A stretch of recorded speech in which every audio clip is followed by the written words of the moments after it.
चलिए दोस्तों, अमित क्लासेस में स्वागत है आप लोगों का। आज पढ़ते हैं लेक्चर थर्ड। ठीक है, ब्रह्मांड का। तो देखो, हमने जो लेक्चर फर्स्ट में पढ़ा था, हमने ये जाना था कि ब्रह्मांड को पढ़ना कैसे हमने। ठीक है, लेक्चर टू में हमने ये जाना था कि ब्रह्मांड होता क्या है और ब्रह्मांड की उत्पत्ति कैसे हुई। चलिए अब लेक्चर थर्ड के में चलते हैं। लेक्चर थर्ड में आता है बेटे हमारा आकाश गंगा। आकाश गंगा। देखो, आकाश गंगा को बच्चों हम दूसरी भाषा में बोलते हैं मंदाकिनी, या इंग्लिश में कह देते हैं हम गैलेक्सी। क्लियर है? तो हम इसको दूसरी भाषा में बोलते हैं बेटा मंदाकिनी। मंदाकिनी, या हम इसी को कह देते हैं गैलेक्सी।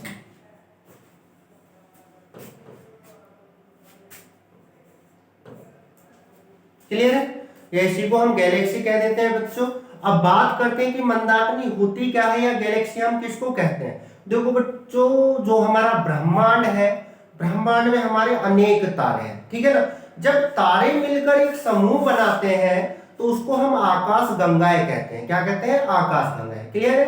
तो जो बहुत सारे हमारे ब्रह्मांड है, ब्रह्मांड में हमारे अनेक तारे हैं, जब तारे मिलकर एक समूह बनाते हैं तो उसको हम आकाश गंगाएं कहते हैं, यानी कि गैलेक्सी कहते हैं बच्चों।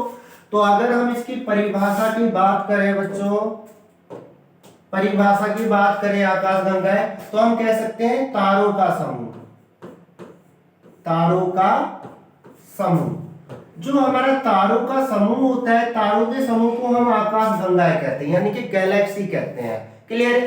दूसरी भाषा में हमारी जो आकाश गंगाएं हैं, इन आकाश गंगाओं को हम दूसरी भाषा में प्रायद्वीपीय ब्रह्मांड भी बोलते हैं, क्योंकि ये हमारा ब्रह्मांड का एक पार्ट होता है। क्लियर बच्चों? तो हम इसको दूसरी भाषा में बोल सकते हैं प्रायद्वीपीय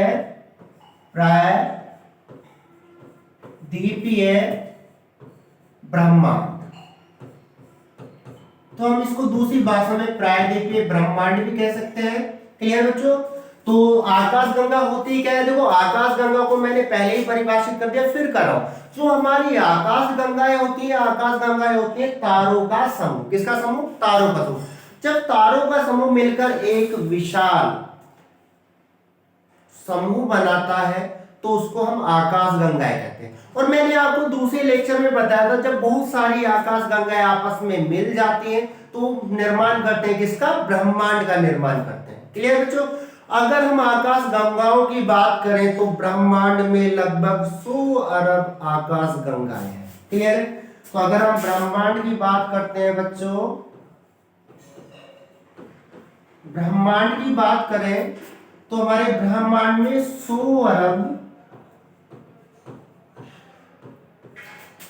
आकाश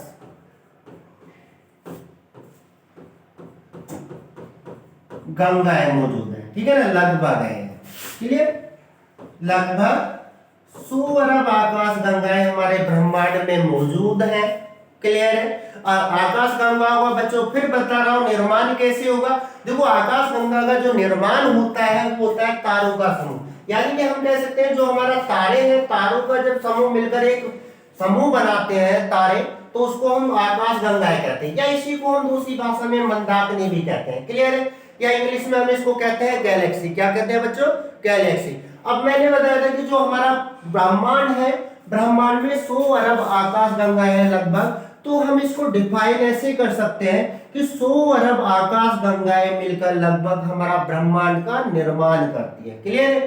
तो ब्रह्मांड का निर्माण हमारी 100 अरब आकाश गंगाएं मिलकर करती हैं लगभग। अगर आकाश गंगाओं में हम प्रत्येक आकाश गंगाओं की बात करें तो प्रत्येक आकाश गंगाओं में अरबों तारे होते हैं बच्चों। जो प्रत्येक, अगर हम बात करते हैं प्रत्येक आकाश गंगा की, आकाश गंगा, तो बच्चों प्रत्येक आकाश गंगा में होते हैं हमारे कितने? 100 अरब तारे, या दूसरी भाषा में हम इनको बोलते हैं सितारे होते हैं। क्लियर बच्चों? तो हमारी जो प्रत्येक आकाश गंगा है, प्रत्येक आकाश गंगा में लगभग 100 अरब क्या है हमारे तारे हैं, यानी कि 100 अरब तारे, हम कह सकते हैं 100 अरब तारे मिलकर एक आकाश गंगा का निर्माण करते हैं। क्लियर है? ठीक है बच्चों, तो यहां तक क्लियर समझ में आया। मैं एक बार फिर बता देता हूं आपको। देखो जो मंदाकिनी होती है या आकाश गंगा होती है, जिसको हम गैलेक्सी कहते हैं, इसको हम पहली भाषा में बोलते हैं इसको प्रायद्वीपीय ब्रह्मांड, क्योंकि ये हमारा ब्रह्मांड का एक छोटा सा पार्ट है। क्लियर है? यानी कि कई सारी आकाश गंगाएं मिलकर निर्माण करती हैं हमारे ब्रह्मांड का। क्लियर है? दूसरी भाषा में परिभाषित करें तो आकाश गंगा होती क्या है? आकाश गंगा होता है तारों का समूह। जब बहुत सारे तारे एक साथ मिल जाते हैं तो मिलकर निर्माण करते हैं किसका? मिलकर निर्माण करते हैं आकाश गंगा का। क्लियर है? तो प्रत्येक आकाश गंगा जो है, प्रत्येक आकाश गंगा में बच्चों कितने सितारे होते हैं? अरबों हमारे सितारे होते हैं। क्लियर है? यानी कि 1 अरब जब सितारे आपस में मिल जाते हैं बच्चों, तो वो निर्माण करते हैं एक आकाश गंगा का। क्लियर है? अब हम बात करते हैं कि आकाश गंगा में इसके अलावा कुछ और भी होता है। क्या होता है बच्चों? देखो आकाश गंगा में अगर हम आकाश गंगा की बात करें, आकाश गंगा, अगर हम आकाश गंगा की बात करते हैं बच्चों, तो देखो आकाश गंगा जो मिलकर बनता है, इस आकाश गंगा में बच्चों 98% जो भाग होता है वो होता है हमारे तारों का, यानी कि 98% भाग पर आकाश गंगा में तारे हैं। क्लियर है? जो 2% भाग होता है, 2% भाग, इस 2% भाग में हमारी आकाश गंगाओं में होती है क्या बच्चों? धूल। ठीक है? तो धूल, गैस और हेड्रोन। क्लियर है? तो 2% भाग में होता है हमारा धूल, गैस और हेड्रोन। क्लियर बच्चों? तो आकाश गंगा के अगर हम संगठक की बात करें या संगठन की बात करें, तो जो हमारी आकाश गंगा है बच्चों, आकाश गंगा के 98% भाग में होते हैं तारे, और जो 2% इसका भाग होता है, 2% भाग में होती है धूल, गैस और हेड्रोन। क्लियर है? यहां तक समझ में आया बच्चों? देखो अगर एक आकाश, क्योंकि हम लोग पृथ्वी पर रहते हैं, अगर पृथ्वी की आकाश गंगा की बात करते हैं, तो पृथ्वी की आकाश गंगा का नाम है मिल्की वे, जिसको हम दुग्ध मेघला कहते हैं। क्लियर है? तो दुग्ध मेघला आकाश गंगा का पृथ्वी हमारा भाग है। क्लियर है? तो पृथ्वी की जो आकाश गंगा है बच्चों, पृथ्वी की आकाश गंगा, पृथ्वी की आकाश गंगा का बच्चों नाम है मिल्की वे, या हम इसको बोलते हैं दुग्ध मेघला। क्लियर है? तो जो दुग्ध मेघला होता है, दुग्ध मेघला क्या है हमारा? इसकी पृथ्वी की आकाश गंगा है। क्लियर है? तो पृथ्वी की आकाश गंगा को हम बोलते हैं बच्चों दुग्ध मेघला। क्या बोलते हैं? दुग्ध मेघला कहते हैं। क्लियर है? अब देखो आकाश गंगा में केंद्र में एक ब्लज होता है और उसमें 3 घूर्णनशील भुजाएं होती है। क्लियर है? ये तीनों भुजाएं अनेक तारों से निर्मित होती है। क्लियर है? तो बच्चों अगर हम बात करें इसके अलावा आकाश गंगा में क्या होता है, मैं बताता हूं दोबारा क्या होता है। कि देखो जो आकाश गंगा है, आकाश गंगा के केंद्र में ब्लज है एवं उसमें 3 घूर्णनशील भुजाएं होती हैं। ये तीनों घूर्णनशील भुजाएं अनेक तारों से निर्मित होती है। क्लियर है? ओके, तो हमारा क्या होता है बच्चों इसके अलावा? देखो जो हमारी आकाश गंगा है, आकाश गंगा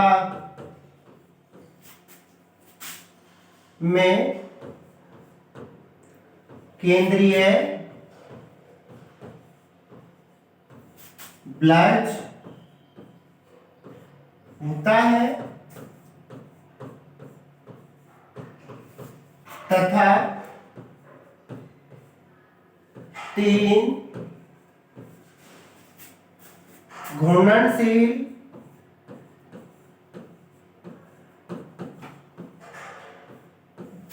भुजाएं होती है। क्लियर बच्चों? अब देखो ये तीनों जो घूर्णनशील भुजाएं हैं, ठीक है, ये तीनों घूर्णनशील भुजाएं अनेक तारों से निर्मित होती हैं। क्लियर है? इनमें अनेक तारे होते हैं। क्लियर? तो ये तीनों भुजाएं अनेक तारों से निर्मित होती है। क्लियर बच्चों? तो हमने पता लगा लिया है कि आकाशगंगा किसे कहते हैं। उसमें क्या होता है, पृथ्वी की आकाशगंगा का नाम दुग्ध मेघला है और आकाशगंगा के केंद्रीय में ब्लज होता है, यानी कि जिसको केंद्रीय ब्लज कहते हैं, और वो 3 घूर्णनशील भुजाओं से मिलकर बनती है। ये तीनों घूर्णनशील भुजाओं को हम किससे निर्मित मानते हैं? तारों से निर्मित मानते हैं, यानी कि ये तारों से निर्मित होती है बच्चों। क्लियर है? अब हम आगे चलते हैं। इसके बाद एक वो आता है हमारा यहीं पर, मैंने अभी आपको बताया था कि जो हमारी आकाशगंगा है, आकाशगंगा का 98% भाग जो मिलकर बना है वो बना है हमारे किससे? तारों से। और जो 2% भाग हमारा आकाशगंगा का होता है उसमें होते हैं हमारे धूल, गैस और हेड्रोन। क्लियर बच्चों? अब ये जब आकाशगंगा में जो धूल होती है, ठीक है ना, जो धूल पाई जाती है वो बादलों के रूप में होती है, यानी कि धूल के क्या होते हैं? हमारे बादल होते हैं। और इन्हीं धूल के बादलों को हम बोलते हैं बेटा आकाशगंगा में निहारिका। क्या बोलते हैं? निहारिका बोलते हैं। क्लियर है? यानी कि नेबुला। क्लियर है? अब हम पढ़ते हैं नेबुला क्या होता है।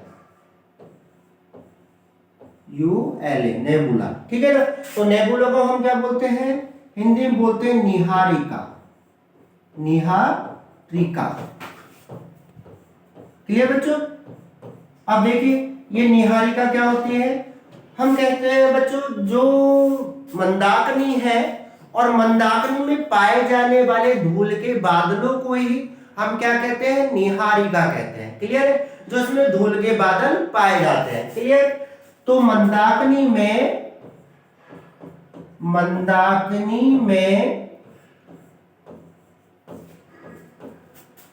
पाए जाने वाले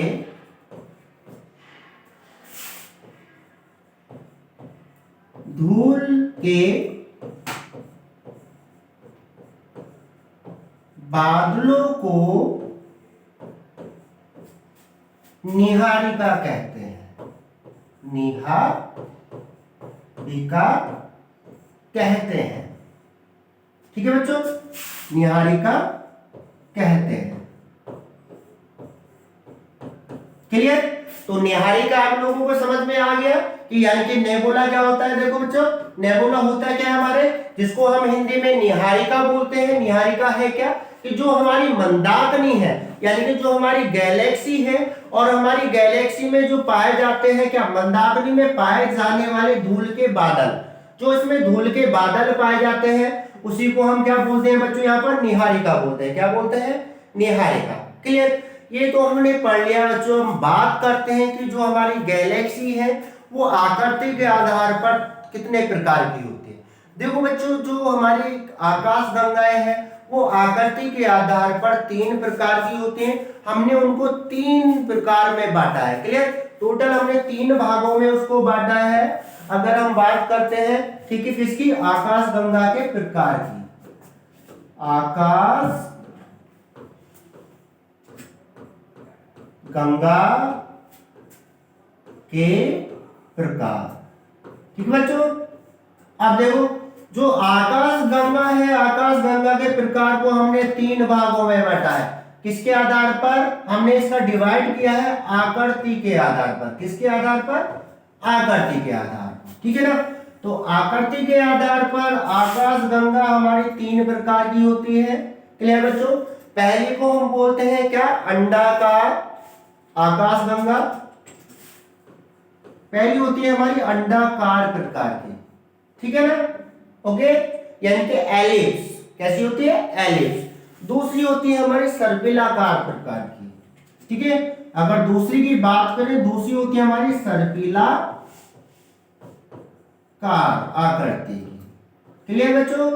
ठीक है, यानी जिसको हम क्या बोलते हैं? जिसको हम बोलेंगे स्पिरल, ठीक है, सॉरी स्पिरल। ओके, और जो तीसरी होती है बच्चों हमारी क्या? अनियमित आकार की, ठीक है ना। तीसरी हमारी निर्मित होती है अनियमित आकार की, ठीक है, अनियमित आकार की। तो आकृति के आधार पर बच्चों हमने आकाश गंगाओं को 3 भागों में बांटा है। जो हमारा पहले प्रकार की आकाश गंगा होती है आकृति के आधार पर, वो होती है अंडाकार, अर्थात जैसे अंडा होता है, ठीक है, अंडे का आकार होता है, उस प्रकार की कुछ आकाश गंगाएं हमारे ब्रह्मांड में मौजूद है। क्लियर बच्चों। दूसरी जो होती है वो होती है हमारी सर्पिलाकार आकार की। क्लियर, यानी सर्पिल बिल्कुल गोल, पृथ्वी के आकार जैसा। क्लियर। तीसरी जो होती है वो होती है अनियमित आकार की। किसके आकार की? अनियमित आकार, यानी कि जिसमें कोई आकार नहीं होता है। समझो, जो ब्रह्मांड है, ब्रह्मांड में 2/3 आकाश गंगा है। अगर 2/3 आकाश गंगाओं की बच्चों हम बात करें तो वो है हमारे ब्रह्मांड में किसकी? अंडाकार आकृति की। किसकी आकृति की है? अंडाकार आकृति की। तो 2/3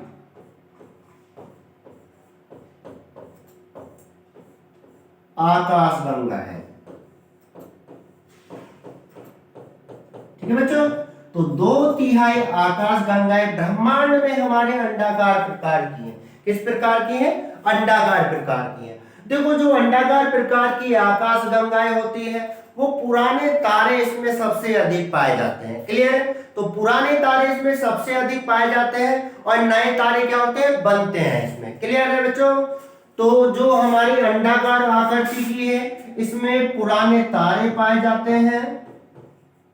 पुराने तारे तो क्या होते हैं? पाए जाते हैं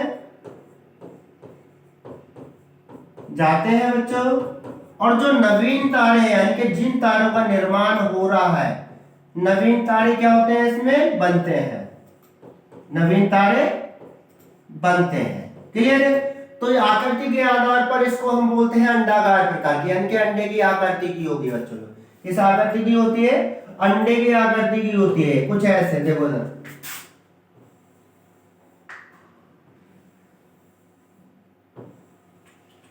ठीक है। और इसमें एक मान लीजिए एक तारा यहाँ है, ये केंद्रीय प्लस बोला जाता है इसका, केंद्र का ये वाला भाग, ठीक है। और इसमें अनेक तारे हो सकते हैं।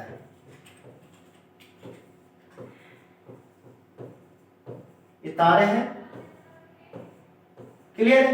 तो अंडे के प्रकार की होती है तो इसको बोलते हैं हम अंडाकार आकाश गंगा। क्लियर बच्चों। फिर एक बात बता रहा हूं कि इस अंडाकार आकाश गंगा के 2/3 भाग में 2/3 भाग आकाश गंगा अंडाकार की है पूरे ब्रह्मांड में हमारे। क्लियर है। और इसमें पुराने तारे क्या होते हैं? पाए जाते हैं और नए तारों का क्या होता है बच्चों? इसमें निर्माण होता है। क्लियर, समझ में आया बच्चों।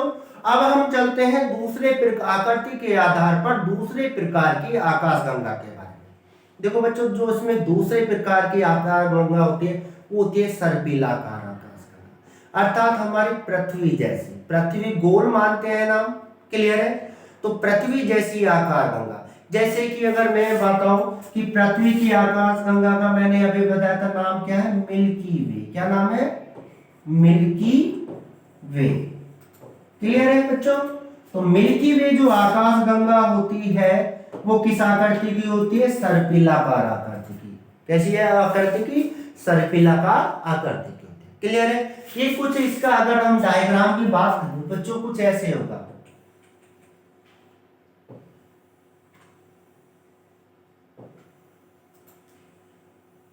ठीक है, बिल्कुल गोल, सॉरी, क्लियर? इसमें विभिन्न तारे होंगे। अगर हम तारों की बात करते हैं बच्चों तो उसमें विभिन्न तारे हो सकते हैं, ये मौजूद, अन्य पिंड हो सकते हैं, ग्रह हो सकते हैं। क्लियर? तो इस आकृति की जो हमारी आकाश गंगा उसको हम क्या बोलते हैं? सर्पिलाकार आकाश गंगा। क्लियर बच्चों? अब हम आगे चलते हैं। तीसरे प्रकार की जो हमारी आकाश गंगा होती है अनियमित आकार, अर्थात जिसका कोई आकार निश्चित ना हो। क्लियर है? यानी कि ना तो वो अंडाकार प्रकार की है, ना ही वो सर्पिलाकार प्रकार की है, वो अलग अलग भाग है। ठीक है, अलग अलग आकार की, तो उसको हम बोलते हैं अनियमित आकार की आकाश गंगा। क्लियर है? ऐसी आकाश गंगा का 10वां भाग तारे, 10वें भाग में क्या है? तारे। क्लियर? तो जो ये अनियमित आकार की आकाश गंगा होती है इसके 10वां भाग में, 10वें भाग में तारे हैं, तारे उपस्थित होते हैं बच्चों। क्लियर है? और इसमें नवीन तारे बनते हैं। क्या बनते हैं? नवीन तारे, अर्थात ये बनती रहती है। क्लियर है? अब भी हम कह सकते हैं कि हमारे ब्रह्मांड का निर्माण हो रहा है। क्लियर बच्चों? तो उसमें कैसे तारे बनते हैं? इसमें बनते हैं हमारे नवीन तारे, नवीन तारे। तो उसमें बनते हैं बच्चों नवीन तारे। क्लियर? समझ में आया बच्चों यहां तक? फिर मैं एक बार बता रहा हूं, जो आकृति के आधार पर हमारी आकाश गंगाएं होती हैं, आकृति के आधार पर आकाश गंगाओं को 3 भागों में बांटा जाता है। पहला भाग कहलाता है हमारा क्या? अंडाकार आकृति की आकाश गंगाएं, दूसरी सर्पिलाकार आकृति की आकाश गंगाएं, तीसरी अनियमित आकार की आकाश गंगाएं। देखो जो अंडाकार प्रकार की आकाश गंगा है बच्चों, वो उसमें पुराने तारे पाए जाते हैं और नए तारों का क्या होता है बच्चों? निर्माण होता है। क्लियर है? और पूरे ब्रह्मांड में के 2/3 भाग पर हमारी किस आकृति की आकाश गंगा है? अंडाकार आकृति की आकाश गंगा है। जो सर्पिलाकार आकृति की आकाश गंगाएं होती है बच्चों, सर्पिलाकार आकृति की आकाश जो गंगाएं होती है, क्लियर, वो होती है मिल्की वे जैसी। मिल्की वे किसकी आकाश गंगा है बच्चों? मैंने पहले पढ़ा दिया आपको, पृथ्वी की। किसकी है? पृथ्वी। अर्थात इस आकाश गंगा का पृथ्वी एक मात्र भाग है। क्लियर है? तीसरी होती है हमारी अनियमित आकार की आकाश गंगा है। क्लियर है? अनियमित आकार की आकाश गंगा में 10वां भाग में तारे हैं और इसमें हमेशा नए तारों का निर्माण होता रहता है। क्लियर बच्चों? अब हम आगे चलते हैं। आगे आता है हमारा क्या? Super cluster. ये सुपर क्लस्टर क्या होता है बच्चों? सुपर क्लस्टर के बारे में हम पढ़ते हैं। सुपर क्लस्टर, सुपर क्लस्टर, ठीक है, जरा समझिए सुपर क्लस्टर क्या होता है। सुपर क्लस्टर किसको कहते हैं? जरा समझ। आकाश गंगाएं जब समूह बनाती हैं, देखो मैंने बताया जब तारे समूह बनाए तो उसको बोलते हैं हम आकाश गंगाएं। क्लियर? जब आकाश गंगाएं समूह बनाते हैं और गुरुत्वाकर्षण बल के कारण वो एक दूसरे से जुड़े होते हैं, क्लियर है, तो उसको हम बोलते हैं सुपर क्लस्टर। क्या बोलते हैं बच्चों? सुपर क्लस्टर बोलते हैं। क्लियर है? यानी कि जब आकाश गंगाएं अपना समूह बनाए और गुरुत्वाकर्षण के कारण वो एक दूसरे से जुड़े हों तो इसको बोलते हैं हम सुपर क्लस्टर ब्रह्मांड में। क्लियर बच्चों? तो सुपर क्लस्टर क्या होता है? आकाश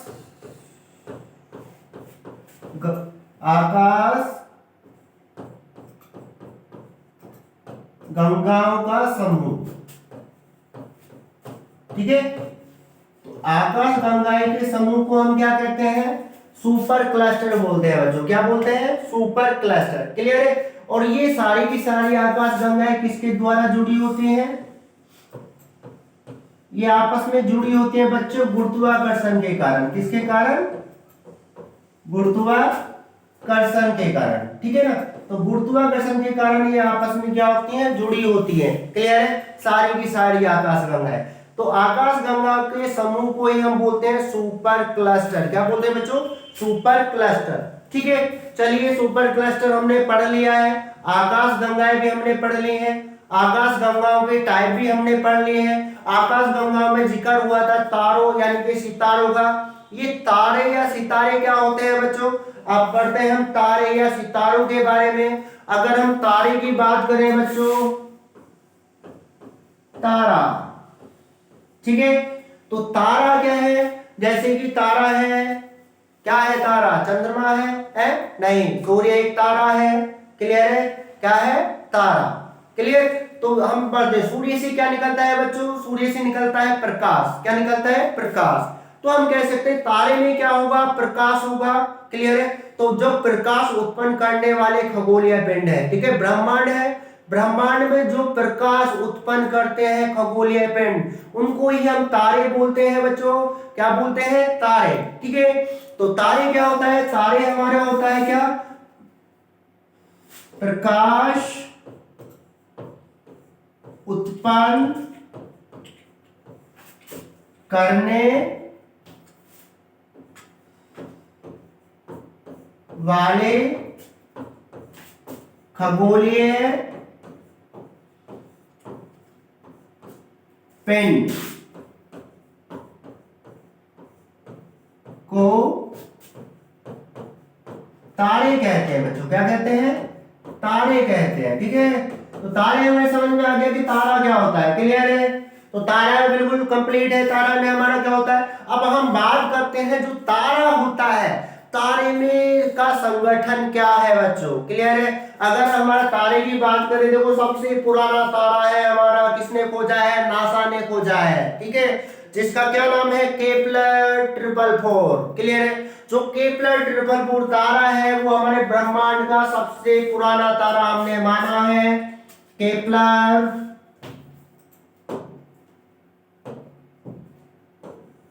444।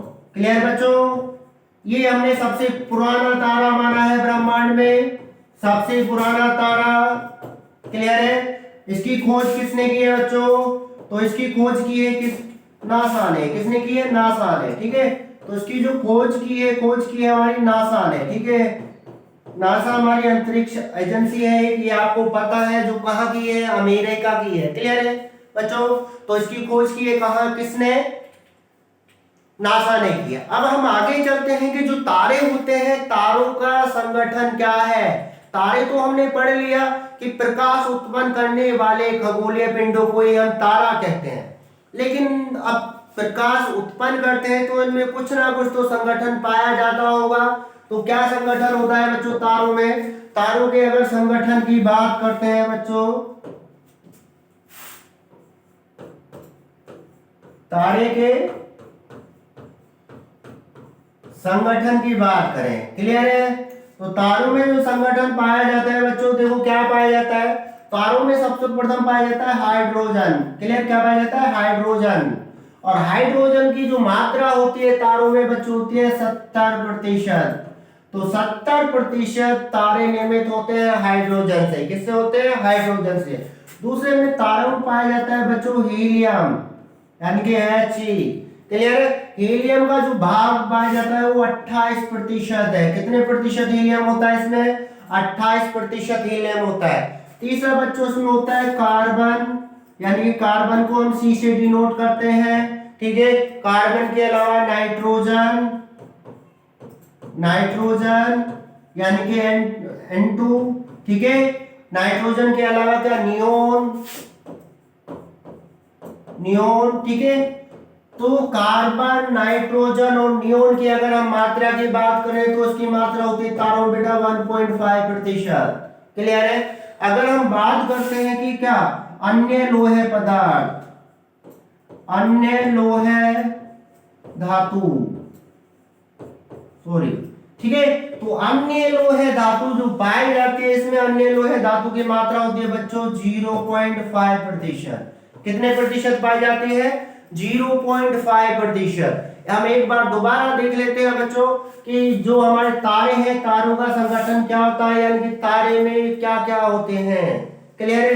तो हाइड्रोजन होती है 70%, हीलियम होता है 28%, कार्बन और नाइट्रोजन और नियोन की मात्रा होती है 1.5%, अन्य लोहे धातु की मात्रा होती है बच्चों इसमें 0.5%। क्लियर है? 0.5%। क्लियर? 0.5% इसमें मात्रा होती है। क्लियर? क्लियर? कितनी होती है बच्चों? 0.5% इसमें मात्रा होती है हमारी। चलिए अब हम आगे बढ़ते हैं कि जो तारे होते हैं, तारों के रंग अलग अलग होते हैं। कोई नीला तारा होता है, कोई श्वेत तारा होता है, कोई श्वेत पीला तारा होता है, कोई नारंगी रंग का होता है, कोई लाल रंग का होता है। तो हर तारों में अपना क्या होता है? अलग अलग तापमान होता है बच्चों। क्लियर है? चलिए हम आगे चलते हैं। अगर बात करें कि क्या कुछ तारों के तापमान की बात करते हैं, यानी कि रंगों के आधार पर, रंगों के आधार पर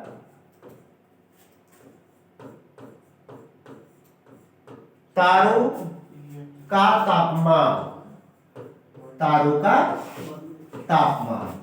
क्लियर है? तो बेटा रंगों के आधार पर तारों का जो तापमान होता है वो कैसे होता है जरा समझिए। तो हम एक तरफ लिख देते हैं यहाँ रंग, किस रंग का तारा है, और एक तरफ लिख देते हैं यहाँ तापमान। बेटा जो तापमान हम काउंट करते हैं वो करते हैं केल्विन में। किसमें करते हैं? केल्विन में। ठीक है ना? तो केल्विन में हम इसको काउंट करते हैं बच्चों तापमान को। जो हमारा तारे होते हैं, तारे विभिन्न रंगों के होते हैं। अगर हम पहले तारे की बात करें तो पहला तारा तो हम कहेंगे क्या कि पहला तारा तो हमें लाल रंग का है, या नीला रंग का है, या नारंगी की रंग का है बच्चों, या श्वेत पीले रंग का है। तो कैसे रंग का तारा होता है और उसकी क्या क्या तापमान होते हैं। देखो बच्चों अगर हम बात करते हैं नीले रंग के तारे की, किसकी? नीला रंग। अर्थात जिस तारे का रंग हमें नीला दिखाई देता है, तो नीले रंग के तारे का तापमान बच्चों सबसे अधिक होता है ब्रह्मांड में। और नीले रंग के तारे का जो तापमान होता है वो होता है 50,000 से 28,000 केल्विन। क्लियर है? कितना होता है बेटो बच्चों? 50,000 से 28,000 केल्विन। ठीक है? ओके, मैंने यूनिट लिख रखी है यहाँ पर कि केल्विन में हम इसको काउंट करते हैं बच्चों। दूसरा होता है नीला और श्वेत। क्लियर है? कुछ नीला दिखाई देगा, कुछ श्वेत दिखाई देगा तारा बच्चों। क्लियर है? जो नीला और श्वेत दिखाई देगा तारा, उसका तापमान हमारा होता है बच्चों 28,000 से 10,000 केल्विन। क्लियर है? तो इसका हमारा तापमान होता है बच्चों 28,000 से 10,000 केल्विन। क्लियर है? अगला तारा हमारा बच्चों होता है श्वेत आकृति का, यानी कि श्वेत रंग का। किस रंग का?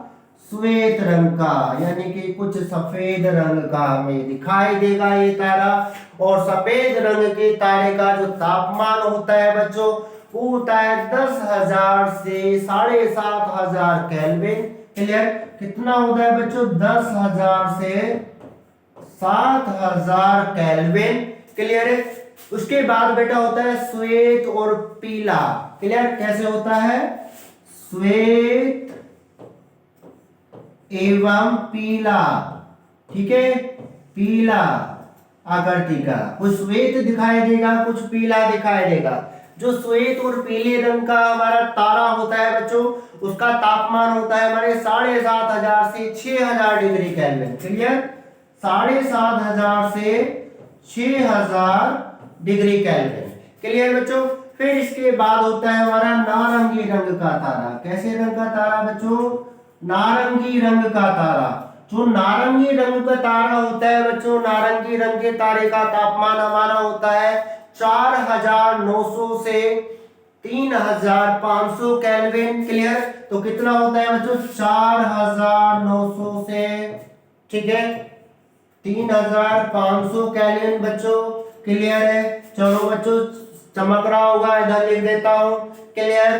तो एक वो तो इसके बाद आता है फिर लाल रंग का तारा। किसका आता है?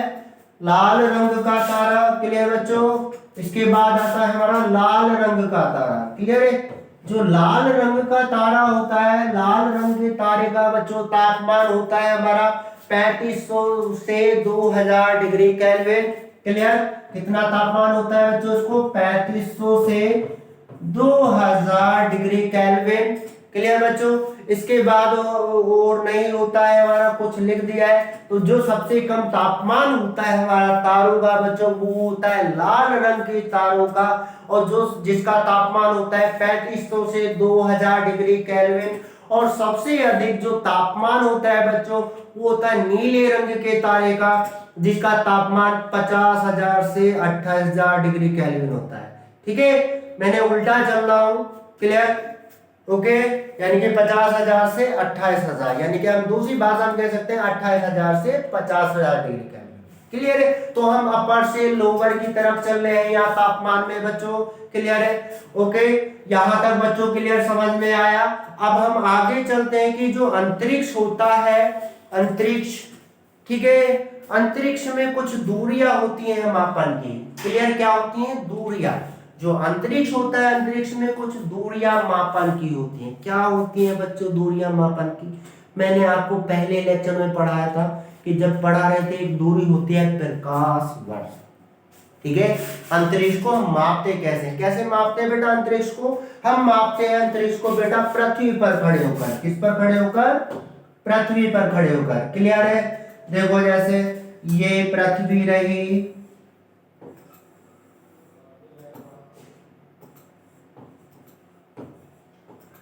और बेटा अंतरिक्ष में हमने मान लिया ये रहा सूर्य। क्लियर है? ओके, अगर हम पृथ्वी से सूर्य के बीच की दूरी नापनी है, ये वाली, मतलब समझिए जरा। क्लियर है?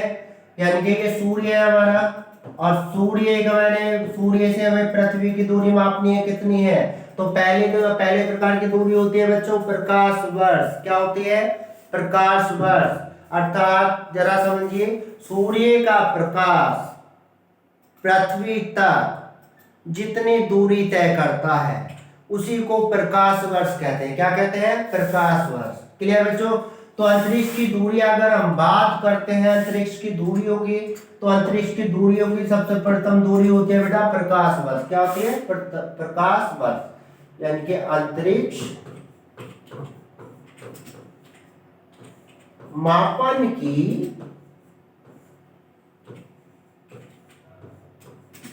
दूरियां। ठीक है बच्चों? अब देखो, अंतरिक्ष मापन की दूरियों की हम बात करते हैं, तो अंतरिक्ष मापन की दूरियां क्या होती है जरा समझो। मैंने आपको बताया कि जो पहली दूरी होती है बच्चों, वो होती है नंबर 1, जिसको हम बोलते हैं प्रकाश वर्ष। क्या बोलते हैं? प्रकाश वर्ष। क्लियर? मैंने आपको पहले लेक्चर में पढ़ाया था कि प्रकाश वर्ष क्या होता है बच्चों। तो प्रकाश वर्ष क्या होता है कि सूर्य का प्रकाश पृथ्वी तक पहुंचने में जितनी दूरी तय करता है, उसको प्रकाश वर्ष कहते हैं। क्लियर है? तो प्रकाश वर्ष क्या होगा कि सूर्य का प्रकाश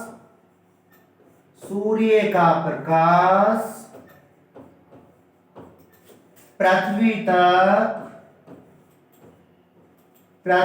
तक पहुंचने में जो दूरी तय करता है, दूरी तय करता है, उसी को बच्चों हम बोलते हैं प्रकाश वर्ष। क्या बोलते हैं? प्रकाश वर्ष।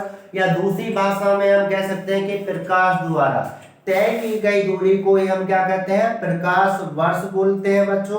क्या बोलते हैं? प्रकाश वर्ष। क्लियर है? अगर एक प्रकाश वर्ष की बात करते हैं तो एक प्रकाश वर्ष में कितने किलोमीटर होते हैं बच्चों? तो एक प्रकाश वर्ष, क्लियर है? तो सूर्य का प्रकाश सूर्य का प्रकाश एक वर्ष में बच्चों, एक वर्ष में, ठीक है ना? ओके, तो एक प्रकाश वर्ष बराबर कितना होता है? एक प्रकाश वर्ष बराबर होता है बच्चों 14.9, नहीं, एक प्रकाश वर्ष होता है हमारा 9.46 इंटू 10 की पावर 12 किलोमीटर, क्लियर है? तो एक प्रकाश वर्ष कितना होता है? 9.46 इंटू 10 की पावर किलोमीटर, क्लियर है? ओके, बात करते हैं अगर बच्चे सूर्य के प्रकाश की चाल की, तो जो इसकी चाल होती है, चाल बराबर होती है 3 गुना 10 की पावर 8 मीटर प्रति सेकेंड बच्चों। तो 3 गुना 10 की पावर 8 मीटर प्रति सेकेंड क्या होती है? चाल होती है इसकी, क्लियर है? तो हमने एक दूरी अंतरिक्ष मापने की पहले हुई दूरी होती है हमारी प्रकाश वर्ष, क्या होती है? प्रकाश वर्ष, क्लियर है?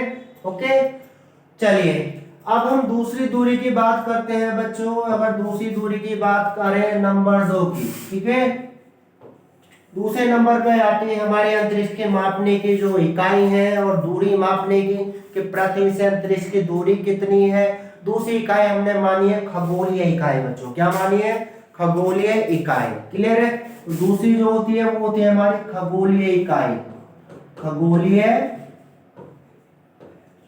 इकाई, क्लियर बच्चों? अब ये खगोलीय इकाई क्या होती है जरा समझिए इसको। जो हमारी बच्चों खगोलीय इकाई होती है, खगोलीय इकाई को हम परिभाषित कैसे करेंगे? देखो, जो हमारी खगोलीय इकाई होती है बच्चों वो हम मानते हैं कि पृथ्वी से सूर्य के मध्य औसत दूरी, क्लियर है? जो पृथ्वी है और पृथ्वी से सूर्य के मध्य जो औसत दूरी है, क्लियर है? तो हम कह सकते हैं इसको क्या? पृथ्वी से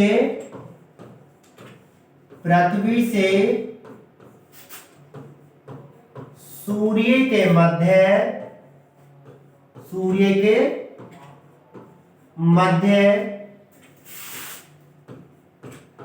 औसत दूरी को खगोलीय इकाई कहते हैं, खगोलीय इकाई कहते हैं, क्लियर बच्चों? चलिए, हमने खगोलीय इकाई पढ़ लिया कि खगोलीय इकाई कहते हैं। जरा समझिए डायग्राम के अनुसार कि कैसे औसत दूरी होगी बच्चों। मैंने अभी आपको बताया था कि ये है पृथ्वी, क्लियर है? क्या है बच्चों? पृथ्वी, और ये है सूर्य, क्लियर है? ओके, ये है पृथ्वी और ये क्या है? सूर्य। देखो, पृथ्वी और सूर्य के बीच की जो हमने औसत दूरी मानी है बच्चों, वो मानी है कितनी? 14.96, क्लियर है? करोड़ किलोमीटर,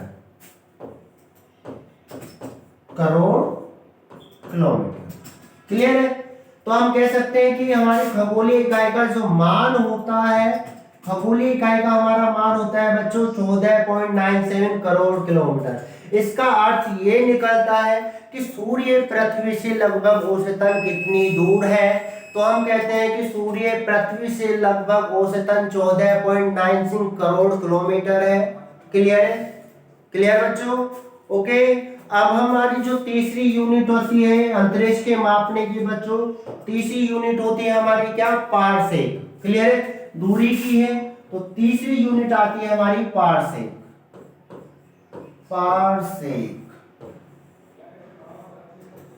चलिए बच्चों, पारसेक समझते हैं क्या है। सबसे पहले तो बेटा जो पारसेक होते हैं वो अंतरिक्ष कह दो या दूरी कह दो, दूरी की सबसे बड़ी इकाई है, क्लियर बच्चों? तो अगर कोई पूछे कि दूरी की सबसे बड़ी इकाई क्या है, तो दूरी की हमारी सबसे बड़ी इकाई होती है पारसेक। क्या होती है? पारसेक बच्चों, क्लियर है? तो जो पारसेक है हमारी वो दूरी की सबसे बड़ी इकाई है, दूरी की सबसे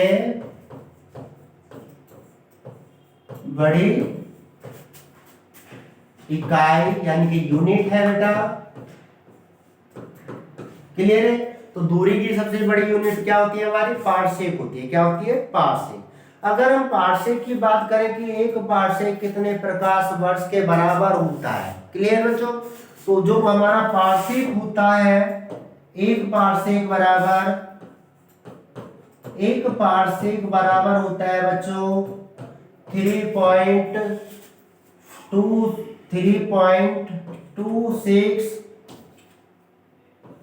3.26 प्रकाश वर्ष के बराबर। क्लियर है? प्रकाश वर्ष के बराबर। और पारसेक हमारी क्या है बच्चों? जो पारसेक हमारी पारसेक क्या है? दूरी की सबसे बड़ी इकाई है। क्लियर?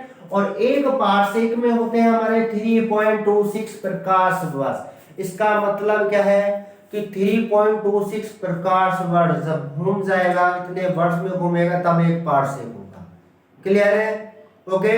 अब हम बात करते हैं कि जो हमारी पृथ्वी है, पृथ्वी के पास कुछ तारे हैं। क्लियर है? हमने जैसे एक तारे का मान तो मान लिया कि क्या है, जो पृथ्वी के सबसे नजदीक तारा माना जाता है वो सूर्य है। और सूर्य की जो औसतन दूरी है हमने कितनी बताई बच्चों? 14.96 करोड़ किलोमीटर। क्लियर है? 14.96 करोड़ किलोमीटर। अब हम बात करते हैं कि सूर्य के अलावा में पृथ्वी के पास कुछ अन्य तारे हैं, और वो पृथ्वी से कितनी दूर है। अगर हम बात करें तो बच्चों पृथ्वी से ठीक है कुछ तारों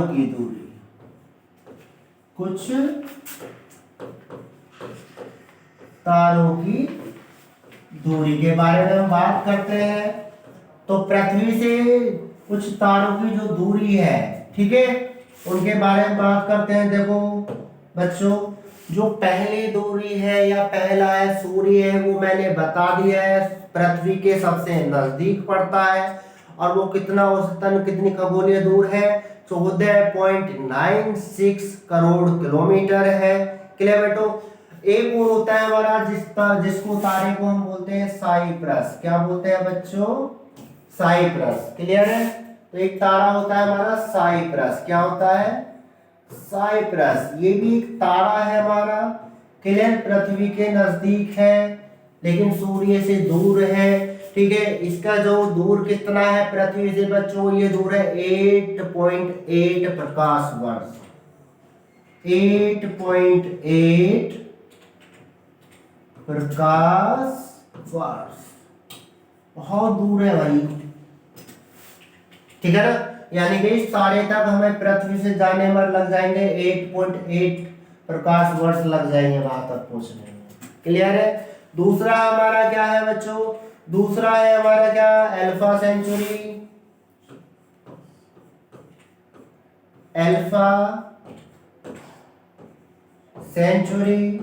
क्लियर बच्चों? तो अल्फा सेंचुरी हमारा कितनी दूर है पृथ्वी से बच्चों? अल्फा सेंचुरी हमारा है 26 प्रकाश वर्ष दूर है। क्लियर है बच्चों? फिर हमारा है अगला वेगा। वेगा एक तारे का नाम है। वेगा तारा पृथ्वी से बच्चों कितनी दूर है? तो वेगा तारा सॉरी बच्चों, अल्फा सेंचुरी है 4.3 प्रकाश वर्ष। क्लियर है? और वेगा है 26 प्रकाश वर्ष दूर। क्लियर? फिर हम चलते हैं रीजन की तरफ। रीजन भी एक तारा है जो बच्चों हमारा रीजन तारा है। रीजन तारा पृथ्वी से कितनी दूर है? तो रीजन तारा हमारा है 900 प्रकाश वर्ष दूर, बहुत दूर है पृथ्वी से। क्लियर बच्चों? फिर हम चलते हैं बेटेगीज। एक तारा है बेटेगीज।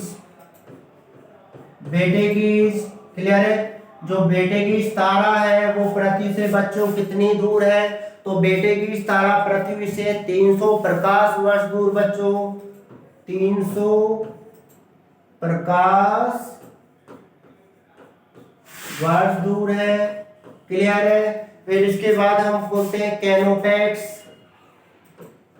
कैनोपैक्स भी एक तारा है बच्चों, और कैनोपैक्स पृथ्वी से कितनी दूर है? तो कैनोपैक्स तारा पृथ्वी से 98 प्रकाश वर्ष दूर है। 98 प्रकाश वर्ष। क्लियर बच्चों। फिर हम अगले तारे की बात करते हैं। अगला तारा हमारा केपला है। केपला बच्चों, केपला जो तारा है हमारा वो हमारा दूर है कितना, 46। क्लियर है, 46 प्रकाश वर्ष दूर है बच्चों। कितनी दूर है, 46 प्रकाश वर्ष ये दूर है। फिर केपला के बाद आता है ओक्टीरस। क्लियर बच्चों, ओक्टीरस। क्लियर,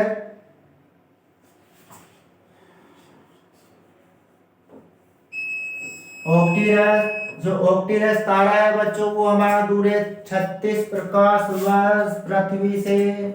क्लियर है। एक होता है हमारा क्या बेटा, प्रोसियन।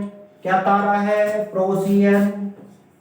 प्रोसियन, तो जो प्रोसियन हमारा तारा है बच्चों, प्रोसियन तारा हमारा कितनी दूर है, तो प्रोसियन तारा हमारा है कितनी, 11 प्रकाश वर्ष। क्लियर है बच्चों। एक तारा हमारा अकनार तारा।